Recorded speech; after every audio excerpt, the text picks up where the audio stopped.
Assalamualaikum warahmatullahi wabarakatuh. Halo teman-teman semuanya, selamat datang di kelas TK1.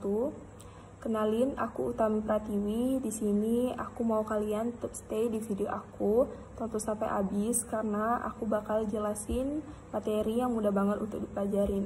Oke. Baiklah, di sini aku mau jelasin tentang sistem ekonomi Islam.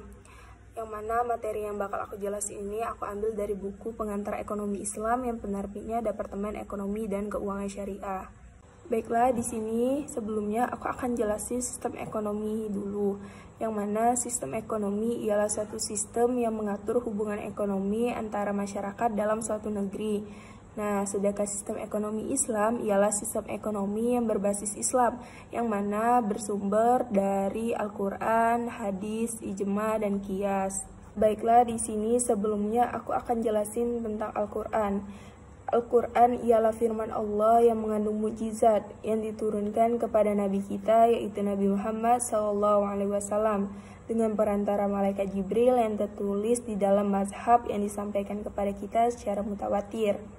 Sedangkan hadis biasa juga disebut dengan as-sunnah, yang mana artinya perkataan, perbuatan, ketetapan, dan persetujuan dari Nabi Muhammad yang dijadikan landasan syariat Islam. Sedangkan ijma ialah kesepakatan para ulama dalam menetapkan suatu hukum-hukum dalam agama berdasarkan Al-Quran. Sedangkan qiyas ialah mempertemukan sesuatu yang tidak ada nas hukumnya dengan hal yang ada nas hukumnya karena ada persamaan ilat hukum.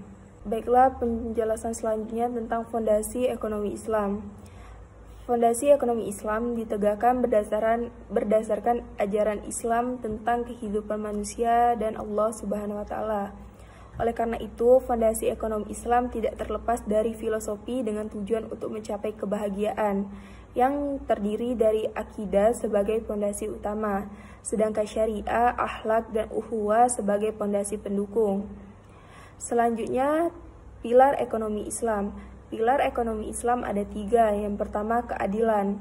Pilar keadilan yaitu memayungi segala aktivitas yang menetapkan segala sesuatu pada tempatnya dan memberikan sesuatu hanya pada yang berhak serta memperlakukan sesuatu sesuai porsinya. Contohnya, misal kita punya 2 orang anak, satu masih SD, satu masih kuliah. Karena ingin berbuat adil, kita memberi uang jajan dengan nominal yang sama, padahal nilai uang jajan anak SD dengan anak kuliah itu sangat jauh berbeda. Yang kedua yaitu keseimbangan. Pilar keseimbangan dimaksudkan sebagai penyeimbang antara aspek material dengan spiritual dalam segala aktivitas ekonomi. Konsep keseimbangan juga merupakan nilai dasar yang pengaruhnya terlihat dari berbagai aspek tingkah laku ekonomi Islam. Contohnya antara ibadah dengan mencari rezeki. Sedangkan yang ketiga yaitu kemaslahatan.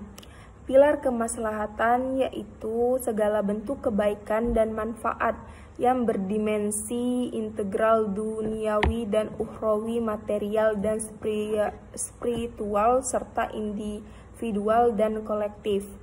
Yang mana contohnya sebagai untuk kebahagiaan dunia dan akhirat melalui suatu tata kehidupan yang baik, dan kemaslahatan di sini juga sebagai tujuan ekonomi Islam itu sendiri. Selanjutnya yaitu prinsip ekonomi Islam. Yang pertama, sumber daya merupakan pemberian atau titipan dari Allah Subhanahu wa taala sehingga manusia tidak boleh semena-mena. Yang kedua, tidak ada kepemilikan mutlak. Yang ketiga, berjamaah agar saling menggerakkan ekonomi. Yang keempat, pemerataan kekayaan sehingga tidak ada disparitas. Yang kelima, ekonomi syariah menjamin pemilikan masyarakat dan penggunaannya direncanakan untuk kepentingan orang banyak. Keenam, seseorang yang memiliki kekayaan tertentu wajib membayar zakat. Dan yang ketujuh atau yang terakhir, prinsip ekonomi syariah adalah melarang riba dalam bentuk apapun. Selanjutnya, karakteristik ekonomi Islam. Yang pertama, menggunakan ritual dan material. Yang kedua, memberikan kebebasan sesuai ajaran Islam.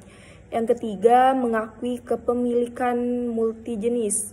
Dan yang keempat, terikat akidah, syariah, serta moral. Dan yang terakhir, menjaga keseimbangan rohani dan jasmani. Selanjutnya, 3 faktor yang menyebabkan masalah pokok ekonomi. Yang pertama, kelangkaan sumber daya. Kelangkaan merupakan akibat dari ketidakseimbangan atau kesenjangan antara ketersediaan faktor-faktor produksi yang terbatas dengan tingkat kebutuhan yang tidak terbatas. Sedangkan yang kedua, kebutuhan yang tidak terbatas.